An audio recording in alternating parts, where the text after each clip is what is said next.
Nous allons étudier le Daf Yud Bet dans Masechet Nazir et très rapidement nous terminons la Sugia de la fin du Daf Yud Aleph Amud Bet. On avait vu une Mishnah qui nous apprenait que lorsque quelqu'un disait Areni Nazir, Alay le Galech Nazir, il s'engageait à deux choses, à la fois d'être Nazir et à la fois d'apporter des korbanot d'un autre Nazir, le jour où il se coupe les cheveux, l'autre Nazir. Son ami entend et il dit la même chose, Va'ani et moi aussi. Moi aussi je vais apporter les korbanot lors de la coupe d'un autre nazir.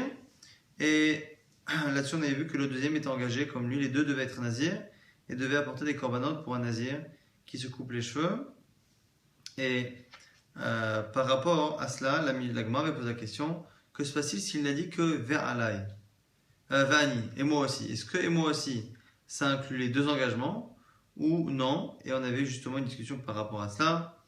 Et dans la discussion entre Ravuna et Rava, Rava disait que puisque finalement dans la Mishnah on a dit Ve'alai, donc Ve'ani, moi, Ve'alai, et je m'engage à apporter des korbanot, eh bien nous disait Rava, le Va'ani et moi aussi ça concerne la première partie du Neder, et le fait qu'il répète dans la suite, c'est une manière de prouver que finalement le Va'ani et moi aussi ne concernent que la première partie du Neder. La Sura Ravuna avait dit que ce n'est pas une preuve, puisqu'on voit bien qu'à la fin de cette Mishnah, qui est en fait la Mishnah que nous verrons dans le Daf d'aujourd'hui, à la fin du Daf d'aujourd'hui, on a vu une fois où lorsque la personne ne faisait que s'engager d'apporter les korbanot pour la coupe de cheveux, on a vu que dans ce cas-là, eh bien pareil, il disait Va'ani et moi aussi, et je m'engage à couper les cheveux. Donc on voit que la logique de Rava ne peut pas s'appliquer. On ne peut pas essayer d'imaginer que Va'ani et moi aussi ça concerne une première partie du Neder,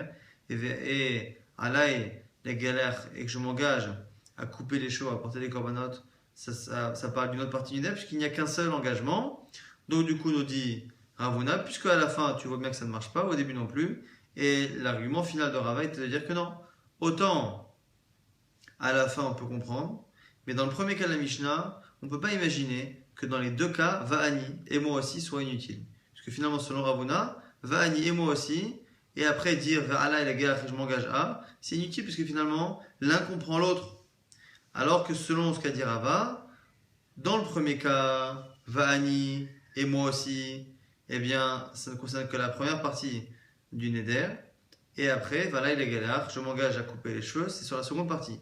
Et à la fin, dans le dernier cas, effectivement, Rava sera d'accord que dans le dernier cas, on n'est pas besoin de dire Va'ani, mais comme dans le cas précédent, on l'a dit, eh bien, par souci d'homogénéité, on a repris la même formule. Mais au moins, il y a un cas où c'est nécessaire. C'est comme ça qu'on explique la fin de la Sugia. On reprend à l'avant-dernière ligne du Daf Yudalef, Amar Rabbi Yitzhak, Bar Yosef, Amar Rabbi Yochanan. Donc Rabbi Yochanan, on dit l'alacha, Omer Ishlocho, celui qui dit à un shaliach, à quelqu'un qui le remplace, un envoyé, Tsevekadeshli Isha, Stam, va prendre une femme pour moi, va épouser, il lui donne de l'argent, il dit tu vas me trouver une femme, et il ne lui a pas précisé qui. Que nous dit ici Rabbi Yochanan? Asur bechol nashim shebaolam. Il n'a plus le droit de se marier avec une quelconque femme dans le monde, de peur que chaque femme qu'il rencontre et qu'il va épouser soit la sœur, la mère, la fille, eh bien, de la femme que son shaliach à l'époque a épousé pour lui, puisqu'il ne sait pas finalement qui son mari fait. Pourquoi? Chazaka shaliach parce qu'on a une chazaka, une présomption qu'un shaliach, que quelqu'un qu'on a envoyé fait sa mission. Donc comme il fait sa mission mais qu'il ne nous a pas dit qui il a choisi pour lui, eh bien dans le doute il ne peut plus épouser personne.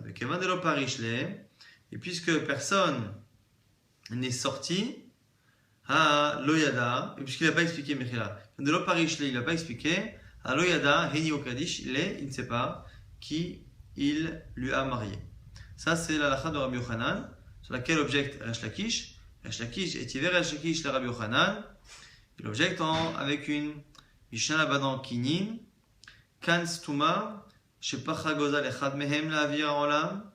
Donc, un oiseau. Shepacha Gozal Kinin, c'est les korbanot qu'on a portés pour le Metzora ou pour la Zava. On a porté des korbanot. Ces korbanot étaient faits avec deux oiseaux. Donc, Shtetorim ou Shtne Meyona, ces deux oiseaux-là, Kan Stuma Shepacha Gozal Echad. On a donc ce groupe-là de deux oiseaux, deux Torim ou 2 colombes de Shnei Menorah qui sont réservées pour les corbanotes du Mitzora, celui qui a la lèpre, ou de celle qui est Zava, ou la Yoledet, la femme qui a accouché, et il n'a pas déterminé lequel serait Rola, lequel serait Khatat, puisque dans les deux, on a un qui est Rola, l'autre qui est Khatat. Il n'a pas déterminé. Et un des deux oiseaux s'est envolé. Que se passe-t-il? Un des deux s'est enfui, s'est mélangé avec d'autres corbanotes, Khatat, ou que un des oiseaux est mort, et car Zouk Lesheni, il prendra un oiseau en remplacement, et à ce moment-là, après, il choisira. Puisqu'il a ici 2 oiseaux, qui sait que les deux sont pour les corbanotes, mais qui n'a pas précisé lequel sera Khatat, lequel sera Rola, eh bien, il a la possibilité, si un des deux disparaît, meurt ou se mélange, il a la possibilité de le remplacer, et après, de décider qui sera Khatat, qui sera Rola. Par contre, s'il a à la base, avant même que l'oiseau se perde ou se mélange, eh bien, il a défini qui serait Rola Khatat. Donc c'est Kan Meforachet. Et il a précisé qui fera quoi. En lo takana, il n'y a pas de solution. Velush akinin be'alma mitaknan. Donc s'il a 2 oiseaux, qu'il a prévu qu'il était Khatat et Rola, et qu'un de deux s'est envolé, mais qu'il ne sait pas lequel, un de deux s'est mélangé ailleurs et qui ne sait pas lequel, eh bien, il y a un problème, il n'y a pas de solution avec celui qui reste, il est bloqué, mais nous dit ici cette Mishnah que par contre les autres kinin, les autres oiseaux qu'il y a dans le monde ne lui sont pas interdits. C'est-à-dire qu'il n'a pas l'interdit demain de prendre un oiseau de peur que ce soit l'oiseau, ou quelqu'un d'autre n'a pas l'interdit de le prendre de peur que ce soit l'oiseau de cet homme-là qui s'est enfui. Et la Gemara donc dit, la question de Resh Lakish, Rabbi Yochanan, Ve'amai, Limakol Chada Vechada, Dinwa Hainihu, selon toi Rabbi Yochanan, qui pense qu'un homme qui ne sait pas quelle femme lui a été choisie, eh bien il ne peut plus épouser une femme de peur que la femme qu'il rencontre soit la sœur ou une proche de cette femme-là. Et ici cet homme-là aussi, tout homme qui aujourd'hui prendrait donc un korban avec un sacrifice avec un oiseau, devrait craindre que cet oiseau soit peut-être l'oiseau qui a été choisi par quelqu'un et qui est donc pas soul, qui n'est pas apte à être apporté en korban. Amalé, réponse de Rabbi Yochanan, Kamina ana isha de lo naida ve'amartli atisura denaï. Comment peux-tu comparer? Moi je te parle, ana kamina, moi je parle d'une femme qui n'a pas tendance justement à partir de l'endroit où elle est, alors que toi tu me parles d'un endroit qui est naïd, qui part à partir du moment où l'interdit ou la chose qui peut être éventuellement interdite est en dehors de son endroit, on a un principe qu'on va selon le rov, selon la majorité, alors qu'on dit que la femme elle reste a priori là où elle était. La Gemara dit Chitema Chanami Naïd. Ils m'ont beshuka ashkar. La Gemara dit peut-être que chez nous aussi, c'est un cas où c'est naïd, c'est-à-dire que la personne maintenant qui veut épouser, il veut épouser une femme, il épouse cette femme-là lorsqu'il la rencontre dans la rue. Donc s'il la rencontre dans la rue, c'est qu'elle n'est plus dans l'endroit, dans son endroit habituel. Si elle n'est plus dans son endroit habituel, elle n'est plus dans l'endroit du Issou. Mais Kadish Atam, Hadra Lenichuta, avec Kan Miadra, la Gemara dit mais c'est différent. La femme, même si elle sort, c'est momentané, elle reviendra à son endroit, alors qu'un oiseau est toujours en liberté. Et donc du coup, chaque oiseau, eh bien, elle n'a pas le même statut que la femme. La femme, elle revient à son statut, donc du coup, elle est toujours Kavok et Versal Masadam, elle est dans son endroit fixe, et donc le Issour, c'est comme s'il n'y avait pas de majorité, alors que le Kan, l'oiseau, comme il a tendance à être toujours en liberté, il est toujours séparé de l'endroit initial. Étant séparé de l'endroit initial, eh bien, on va toujours selon le rov, la majorité. Amar Rava, Rava nous dit au sujet de Rabbi Yochanan, on va dire Rabbi Yochanan Beisha, she'en la lobat, velobat bat, velobat ben. Nous dit Rava que quoi qu'il arrive, Rabbi Yochanan, qui pense que cet homme-là ne peut épouser aucune femme, de peur que la femme qu'il rencontre soit la sœur ou une proche de la femme que son envoyé lui aurait choisi, il est d'accord, Rabbi Yochanan, que si la femme qu'il rencontre actuellement et qu'il veut épouser est une femme qui est seule au monde, elle n'a pas de fille, pas de petite fille, ni du côté de sa fille, ni du côté de son fils, vélo M, et qu'elle n'a pas ni de mère ni de grand-mère, vélo achot et pas de sœur, donc pas de sœur célibataire, et même si actuellement elle a une sœur qui est célibataire, mais qu'à l'époque, eh bien, elle était mariée et qu'elle a divorcé, une garja lachamikan, da ishaya, eh bien, elle est autorisée. Maïta'ama, pourquoi?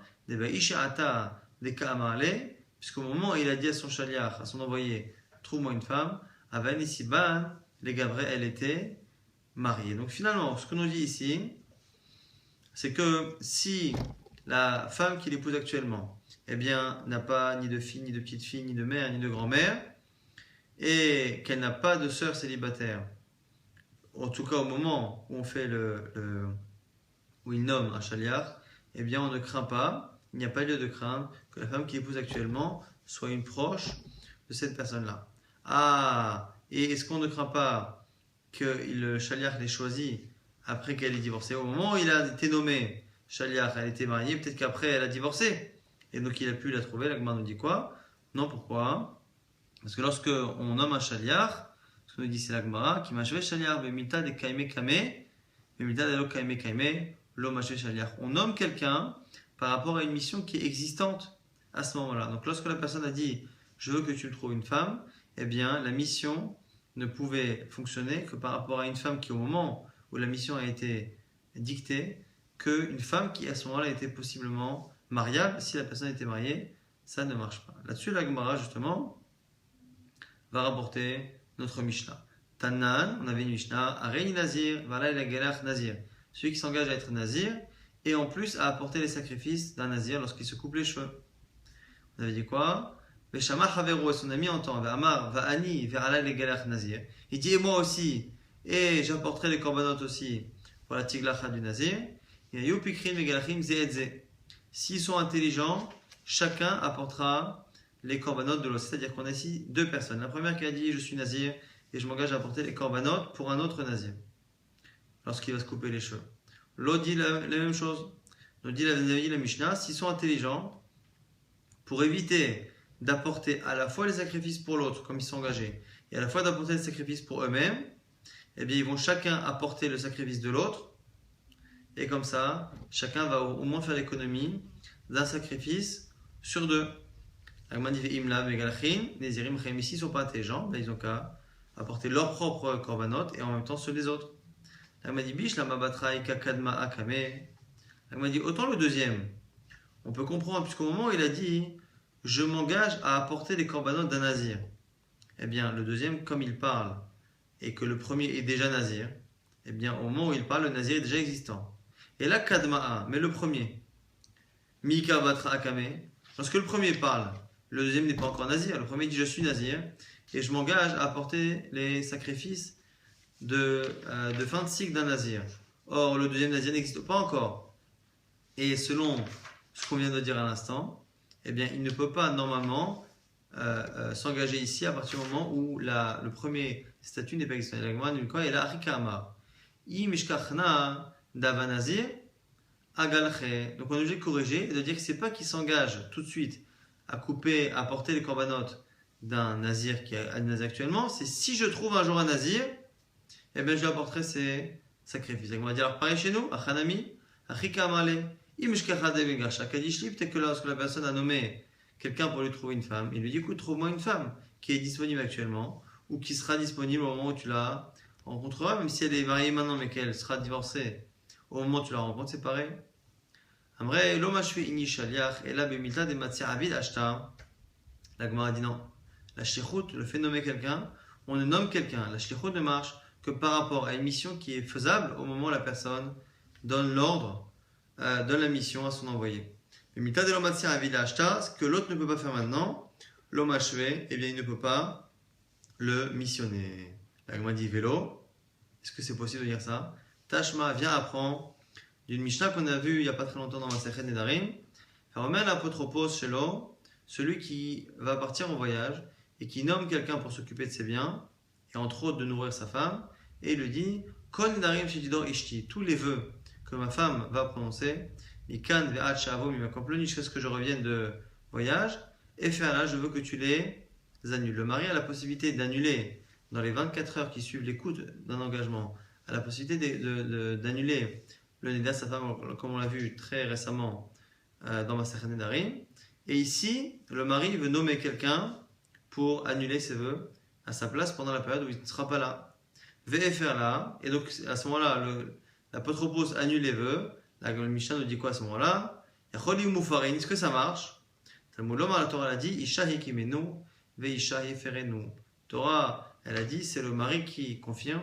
C'est le mari qui annule Donc, dit vrai Rabbi Yoshia, que donc, au nom de Rabbi Yoshia, il n'est pas possible de nommer ici quelqu'un pour annuler les vœux de sa femme. Mais Rabbi Yonatan Omer, Rabbi Yonatan nous dit, c'est le Chol Makom chez Shlucho Shel Adam Kemoto, puisque dans toute la Torah on a vu que ce qu'un homme a la possibilité de faire, eh bien il peut transmettre cette possibilité, ce pouvoir à quelqu'un d'autre. Eh bien le Shaliach, celui qui est envoyé, a le même pouvoir que celui qui le missionne. Et donc à ce moment-là, on a une marloquette, Rabbi Yoshia et Rabbi Yonatan. Est-ce qu'il est possible de nommer quelqu'un pour annuler le vœu? Mais la Gemara, du coup, remarque quoi? Ta'amad amar chamana ishaï kimenu ishaï ferenu, que la discussion est liée au verset qui dit ishaï kimenu ishaï ferenu. Est-ce que la Torah a autorisé ici de nommer un shaliach, un envoyé, ou exceptionnellement ici, ishaï kimenu ishaï ferenu, c'est que le mari qui peut faire et qu'on n'applique pas la halakha classique de la shlichut.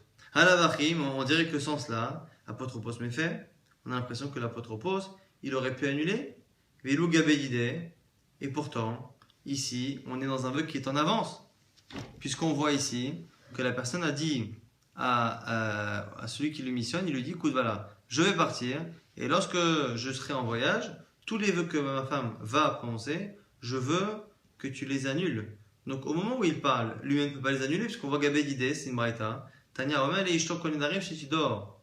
Chez Tidorim Mikan Va'at Shaba Umakamploni. Tous les vœux que tu vas faire à l'avenir, Yukamin, je les confirme, leur markloum. Arehen Moufarin, s'il les annule, selon Rabbi Eliezer, Omer Moufar, Rabbi Eliezer est d'accord, il dit que ça marche. Vachachamim Omrim, et non Moufar, mais selon Chachamim, donc la vie qui est majoritaire. Ça ne marche pas.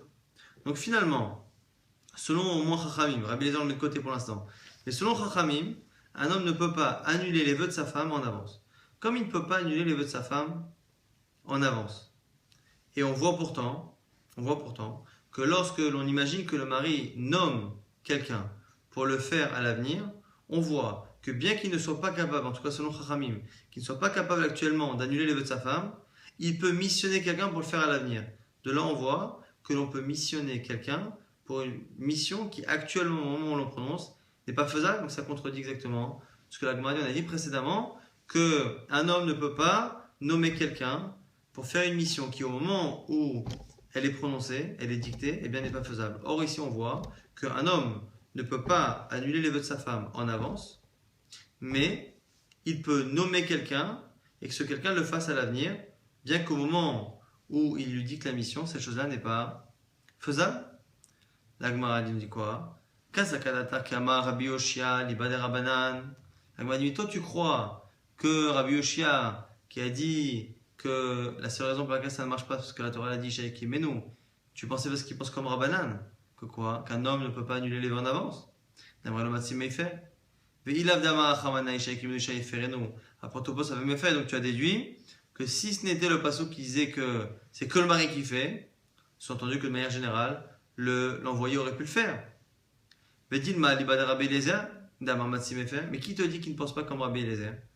Et s'il pense comme Rabbi Eliezer pense qu'un mari peut annuler en avance. Donc comme un mari peut annuler en avance, eh bien Rabbi Yoshia pense qu'on aurait pu penser que c'est la même chose pour l'apotropos, donc ce tuteur qui va s'occuper de la femme en l'absence du mari.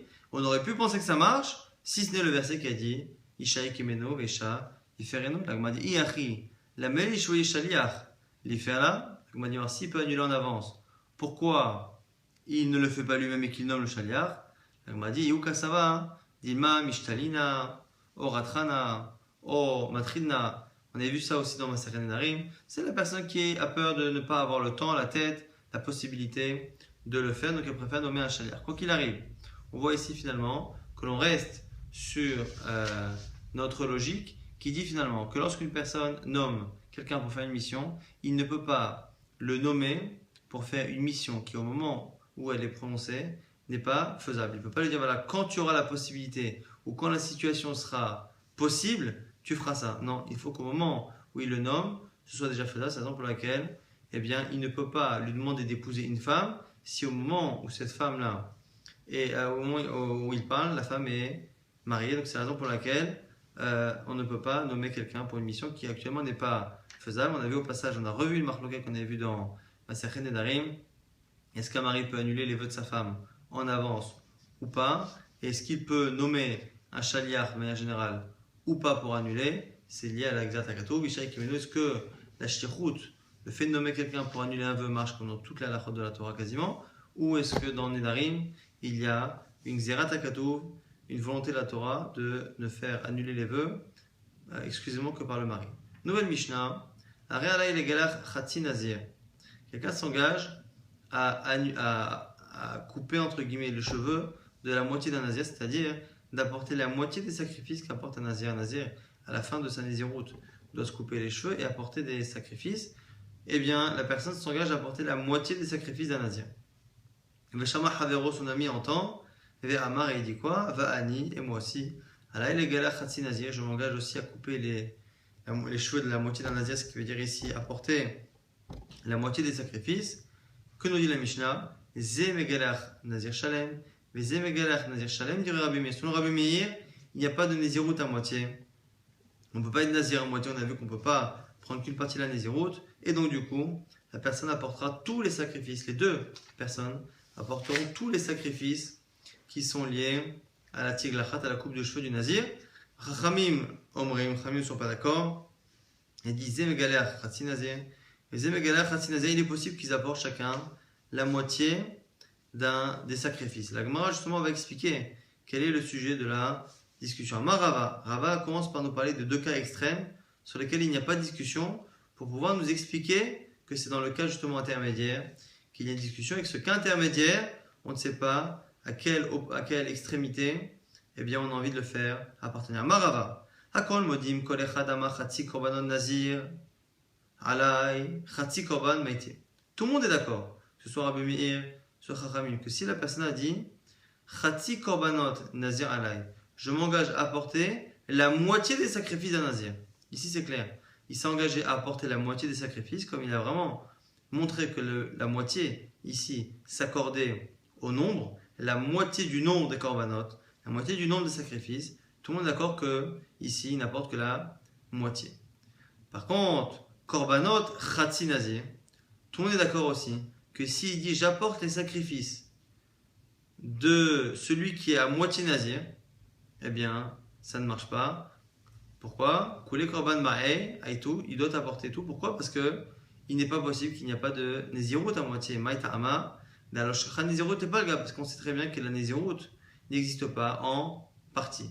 Donc, ça, c'est deux cas extrêmes. Soit il a dit clairement que c'était la moitié du nombre des sacrifices qu'il voulait apporter, soit il a dit clairement qu'il voulait apporter tous les sacrifices, mais les sacrifices d'une moitié de Nézirut, ce qui n'a pas de sens, eh bien tout le monde sera d'accord ici qu'il devra tout apporter. Qui pliguait? Quand est-ce qu'il y a une discussion Rabbi Meir Chachamim qui est la Mishnah? Belishna de matnitin, dans le langage de la Mishnah, c'est-à-dire on avait dit quoi? Celui qui dit quoi? Il dit je m'engage à être mégaléach, donc couper les cheveux ou faire la cérémonie, de la moitié d'un nazir. Et là, ici, c'est là qu'il y a la marloquette. Rabbi Meir, ça va qu'Evadama are alay, il chayav à couler. Korban, Nézirut. Selon Rabbi Meir, comme il a dit are alay, je m'engage, eh bien, c'est comme si c'était engagé à tous les korbanot. Rika machatsi Nézirut, la fkokemine, et lorsqu'il a parlé après de la moitié du Nézirut, ça n'a pas de sens. Rabbanan, c'est vrai, Neder ou petachemo, et Rabbanan ne dit pas du tout que finalement, lorsqu'on prend la phrase de manière générale, il y a le Neder et son explication. Et donc, il nous a expliqué finalement qu'il voulait apporter que la moitié des korbanot. Donc, finalement, on voit ici qu'il y a deux cas où il n'y a pas de discussion. Et c'est un seul cas intermédiaire où il y a une discussion. On rappelle très rapidement ce qu'on a vu dans le DAF. On a vu qu'on avait une chazaka, une présomption qu'un homme qui est envoyé faire une mission l'a fait. On a vu que selon Rabbi Yochanan, lorsque la personne a nommé quelqu'un pour lui choisir une femme, eh bien, s'il ne sait pas qui, s'il l'a épousé et il ne sait pas qui, eh bien, dans le doute, nous on pense, on a une présomption que la mission a été accomplie, et comme on ne sait pas avec qui, il ne pourra épouser aucune femme, si ce n'est une femme qui n'a ni fille, ni petite fille, ni mère, ni grand-mère, et ni qui n'a pas, au moment en tout cas où la mission a été dictée, qui n'avait pas de sœur célibataire à ce moment-là. Si elle avait une sœur mariée mais qui a divorcé après, eh bien on ne craint pas, puisque encore une fois on se tient à un principe qui dit que la mission qui est donnée de peut-être donner, il y a une limite à cette mission qui est liée à la possibilité de faire la chose au moment même. Si au moment où il a nommé la personne, eh bien, il n'y avait que des sœurs mariées, eh bien, il n'est pas possible que finalement le shaliach l'envoyé ait pu après faire la mission à un moment donné où cette femme-là est devenue autorisée. Après, il faut que la possibilité soit existante au moment même où la mission est donnée. On a vu également une marloquette s'il était possible de nommer quelqu'un pour annuler le vœu de sa femme. C'est une marloquette entre Rabbi Yoshia et Rabbi Nathan par rapport au verset Isha Yekimenu Veisha Yeferenu. Et on a vu aussi une autre marloquette. Est-ce qu'un mari peut annuler les vœux en avance ou pas? Marloquette Rabbi Eliezer et Chachamim. On avait terminé avec une Mishnah. Et dans cette Mishnah-là, on avait vu qu'il y avait trois cas, et sur les trois cas, il y en a deux où il n'y a pas de discussion. Le cas où la personne s'engage à apporter la moitié du nombre des sacrifices d'un nazir, tout le monde est d'accord qu'il n'apporte que la moitié. Lorsqu'il a dit qu'il apporte des sacrifices de la moitié d'un nazir, tout le monde est d'accord qu'il n'y a pas de moitié de naziroute, et donc du coup il apporte tout. Quand est-ce qu'il y a une discussion? Lorsqu'il a dit je m'engage à être megaléar, à couper les chevaux, à faire la cérémonie de la moitié d'un nazir, et bien c'est ici que on a une marloquette Rabbi Meir et Chachamim. Est-ce que ça ressemble au premier cas ou au troisième? Selon Chachamim, eh bien, il devra tout apporter. Selon Chachamim, il n'apportera que la moitié des corbanotes.